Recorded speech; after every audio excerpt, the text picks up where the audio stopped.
안녕하세요. 술집 창업 사관학교 TV의 웅쌤입니다. 오늘은 술집 창업을 준비할 때 고민을 많이 하시는 것들 중 하나인 매장을 몇 평에서 시작하는 게 좋을지에 대한 부분을 설명드리도록 할 거예요. 오늘 영상을 통해서 작은 평수에서의 창업과 큰 평수에서의 창업을 비교를 해보고 초보 술집 사장님에게는 어떠한 평수가 좀 더 맞는지 정말 명확하게 감이 오실 거라고 생각해요. 일단 이해를 쉽게 하기 위해서 작은 가게는 20평, 큰 가게는 40평을 기준으로 삼아보도록 하겠습니다. 자, 우선 큰 평수 매장을 한번 이야기해 볼게요. 큰 평수이다 보니까 당연히 인테리어 비용도 많이 들 것이고 권리금도 상대적으로 높을 것이에요. 또 보증금도 마찬가지고요. 당연하게도 월세도 높겠죠. 큰 평수인 만큼 인건비도 한 명 쓸 거, 2명, 3명은 더 써야 할 겁니다. 그 외에 관리비나 이런 고정비도 함께 올라가는 건 당연하죠. 자, 이처럼 고정비 그리고 투자금이 늘어나는 걸 거꾸로 말하면 결국 우리의 원금 회수 기간이 더 길어진다는 이야기입니다. 우리의 진짜 수익은 투자한 원금을 회수한 이후부터가 진짜 수익인 건데 말이죠. 근데 우린 높은 고정비와 높은 투자금 때문에 그만큼 높은 매출이 받쳐줘야만 이 원금 회수 기간을 줄일 수 있는 거예요.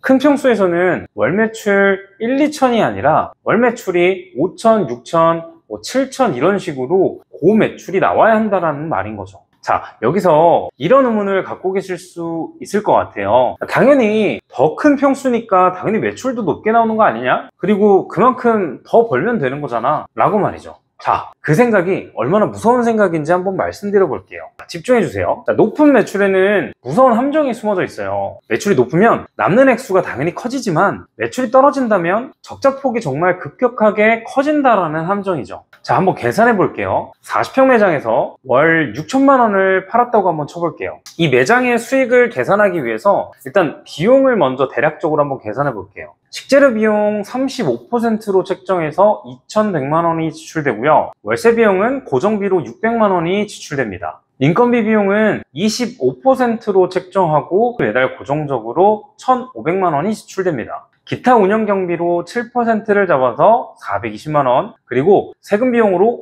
5%를 잡아서 300만 원이 지출됩니다. 이를 합산한 총 비용은 4,920만 원을 제외하면 총 1,080만 원의 수익이 발생하게 되는 거죠. 자, 그런데 만약 저보다 더 센 경쟁자가 앞에 들어오거나 혹은 상권 자체에 사람이 줄어드는 경우가 만약에 생겼다고 한번 쳐볼게요.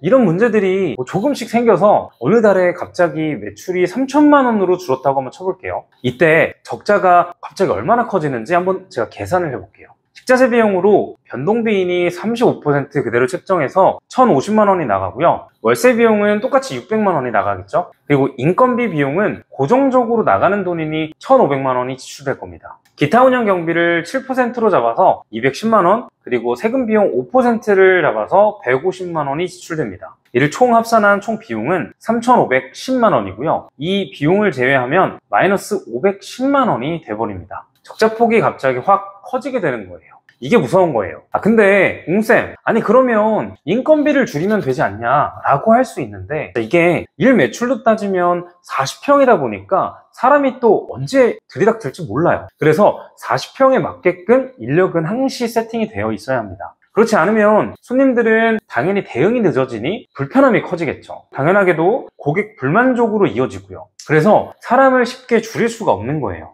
여기에 엎친 데 덮친 격으로 40평 매장은 20평 매장에 비해서 시설비나 권리금이 높으니 당연히 투자금도 높아질 거고, 그래서 원금 회수하는데 걸리는 시간도 길어지게 되죠. 그런데 이걸 초보 창업자들이 과연 감당할 수 있을까 하면 절대 그렇지 않다라는 거예요. 매일매일 돈의 압박이 이렇게 생기는데 어떻게 고객한테 집중하고 매장 본질에 집중하겠어요. 그래서 초보 술집 창업자들은 특히나 작은 평수에서 시작하라는 겁니다. 최소한의 투자금으로 일단 생존하고 보자라는 거예요. 매출이 떨어져도 매장이 작아서 사장님 혼자 발로 뛰어도 충분히 커버할 수 있을 정도니까요. 그러면 아무리 조금의 적자가 나더라도 이 적자의 폭이 절대 크지 않게 돼요. 어차피 작은 평수니까 월세도 저렴할 거고 인건비도 덜 나가니까요.